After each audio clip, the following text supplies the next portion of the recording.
para todo mistério, teoricamente, existe uma explicação.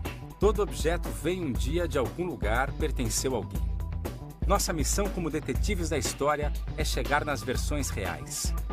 Em casos de norte a sul do Brasil, vamos mergulhar em universos estranhos, períodos nebulosos da história.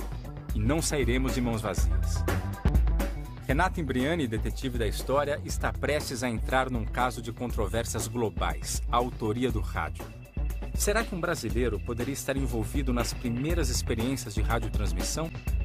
Uma antiga fotografia encontrada em um álbum de família parece ser sua única pista. Esta é a PRG-8, Rádio Nacional do Rio de Janeiro. Minha terra tem um homem, ninguém sabe quem será. Minha terra tem palmeiras, onde canto sabia. O primeiro caso de hoje põe ainda mais fogo em uma antiga polêmica internacional, a invenção do rádio, uma das mais importantes criações da humanidade. Prometo cumprir a Constituição Federal. O rádio chegou para revolucionar a história da comunicação. Por causa dele, o homem passou a ter acesso mais veloz às informações e às notícias que circulavam pelo mundo. E mais do que isso, ele foi o primeiro meio de comunicação a falar diretamente com as pessoas. Até fins do século XIX, o mundo já tinha entrado em contato com reproduções como a fotografia e o cinema, mas ainda não tinha escutado sua própria voz. E será que um brasileiro do lado de cá dos trópicos pode ter tido alguma relação com tudo isso?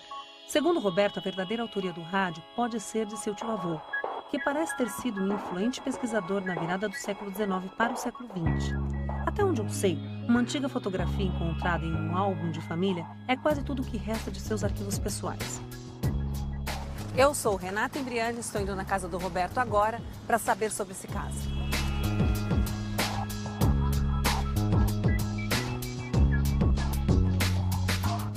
Roberto, por que você me chamou até aqui? A minha família, nós sabíamos que teve um padre. E existia, e ainda existe até hoje, um certo mito de quem foi esse padre. Aí eu identificado, vi que ele tinha inventado uma máquina, um instrumento que se fazia comunicação com as pessoas. Mas esse assunto nós não falávamos. Era um tabu dentro da nossa família falar na história do padre. Por que será um assunto proibido? Por que esse tabu? Porque ele morreu magoado, injustiçado. Então, ele, em determinada época na vida dele, ele destruiu seus inventos e nunca mais falou nesse assunto. E pediu que todas as pessoas, seus amigos e familiares, não falassem mais nesse assunto. Por isso eu chamei você aqui, para você investigar isso. Será que a tal máquina de transmissão de dados a que Roberto se refere pode ser o mesmo rádio? Quando se fala em rádio, imediatamente lembramos do italiano Guglielmo Marconi. O croata Nikola Tesla também é reconhecido como um dos primeiros cientistas a realizar testes de radiotransmissão. Mas o título de pai do rádio é discutido até hoje. Qual era o nome do seu tio-avô? O meu tio-avô chama-se Roberto Landel de Moura. Roberto Landel de Moura. E o meu nome é homenagem ao padre Roberto. Será que o padre Landel de Moura pode ser mais um nome envolvido nessa polêmica? Resolvi checar de perto essa história. Peguei um voo para Porto Alegre, cidade natal de Landel. E depois de uma noite de sono, espero ter sorte em minhas pesquisas e encontrar outros parentes ou estudiosos de sua vida e obra. Eu procuro saber mais sobre Roberto Landel de Moura, um padre e cientista gaúcho que pode ser o verdadeiro pai do rádio. E eu continuo olhando para essa foto, quase tudo que sobrou do acervo de Landel, na tentativa de encontrar alguma pista de sua dedicação às ciências. Por isso estou aqui em Porto Alegre. Talvez aqui eu consiga ligar os pontos deste passado misterioso que o próprio Landel tentou apagar. Roberto Landel de Moura nasceu em Porto Alegre em 21 de janeiro de 1861 e foi batizado aos 2 anos de idade junto com sua irmã Rosa, na Igreja do Rosário, da qual anos mais tarde viria a ser vigário.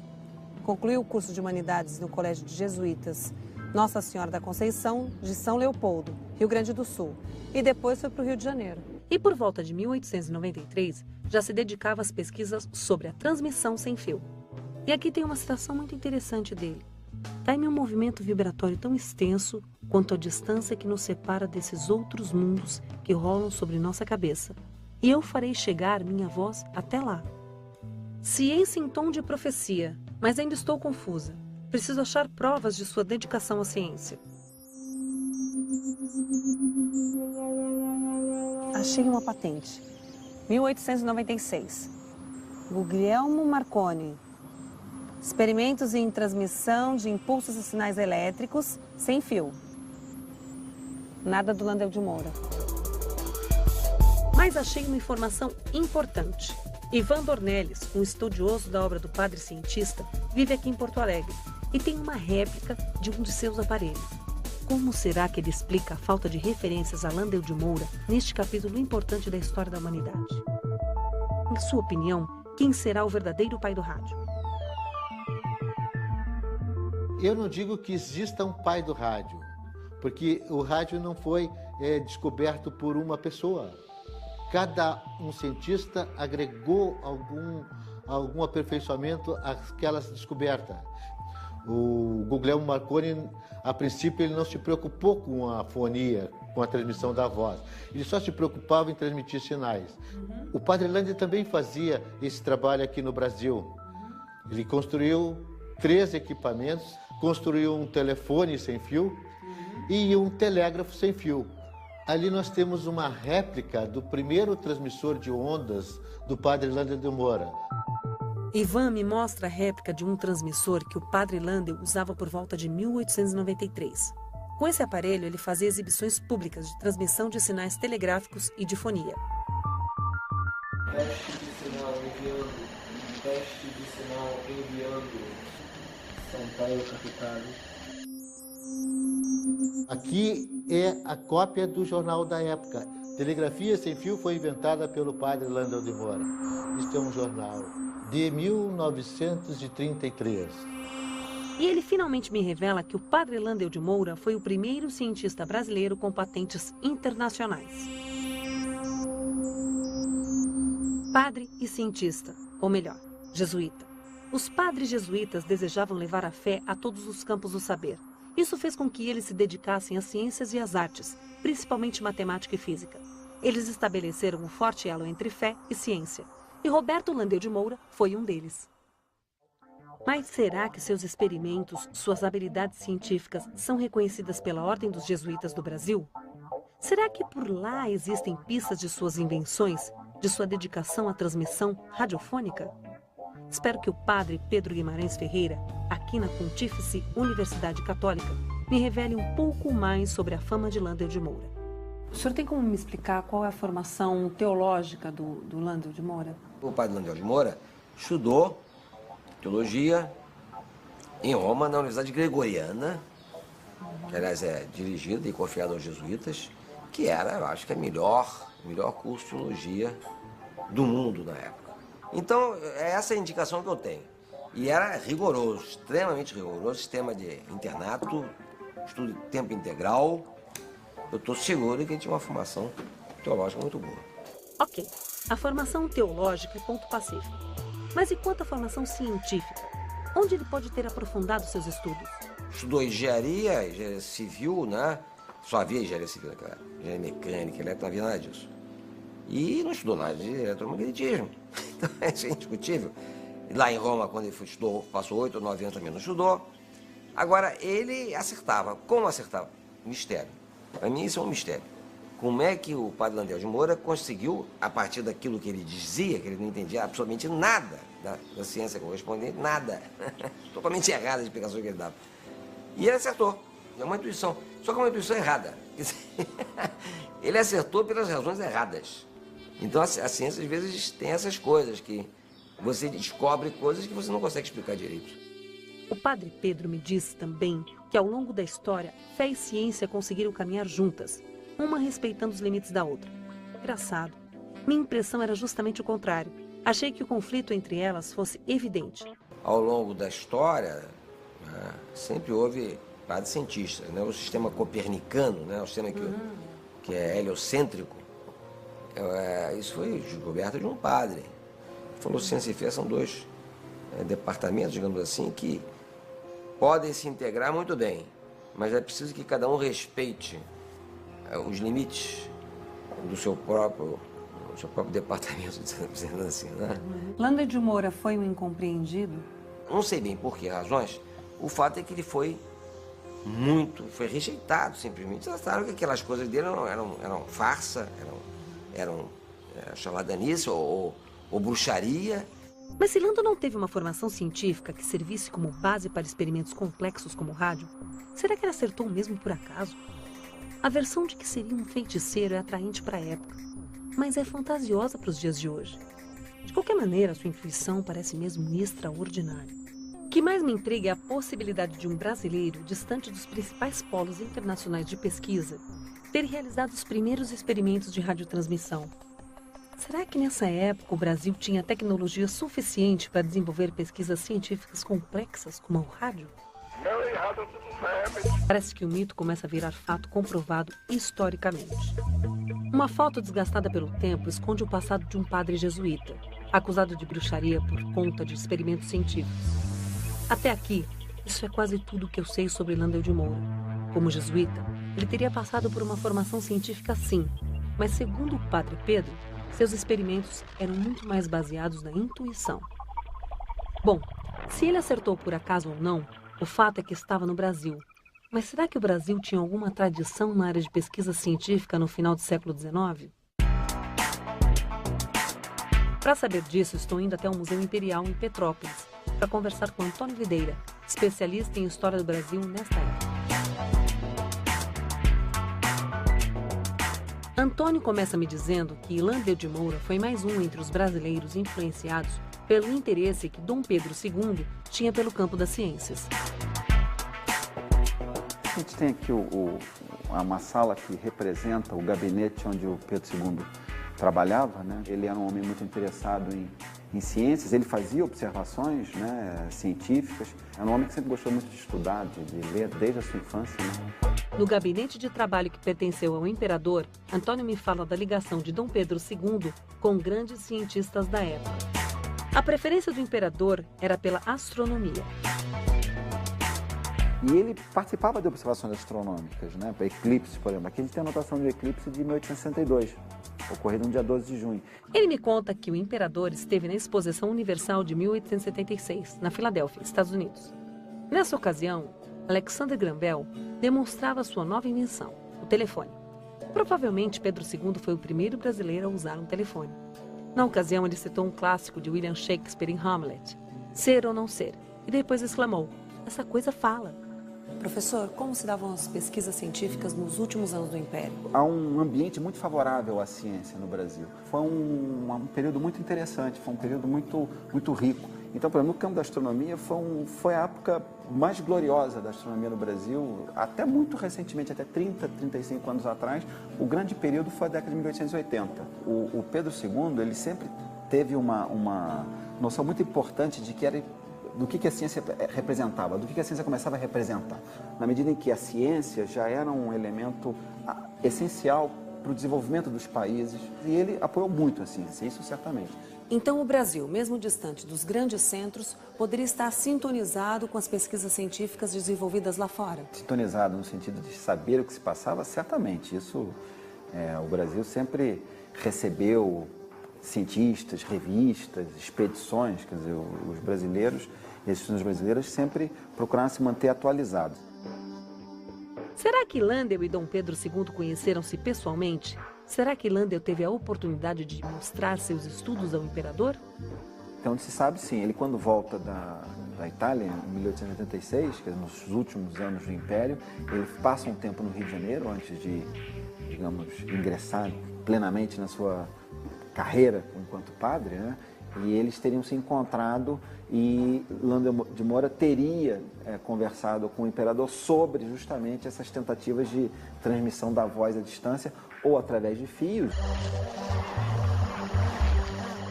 Já entendi que em fins do século XIX e início do século XX, a ciência estava no período de efervescência em várias partes do mundo. Também já entendi que nessa época vários cientistas estavam experimentando rádio. Agora quero entender quem fez o que primeiro. Tesla, Marconi, Landel e muitos outros foram estudados pelo Daltro Darisbo, engenheiro e colecionador de aparelhos de rádio antigos. Oi, Daltro, detetives da história.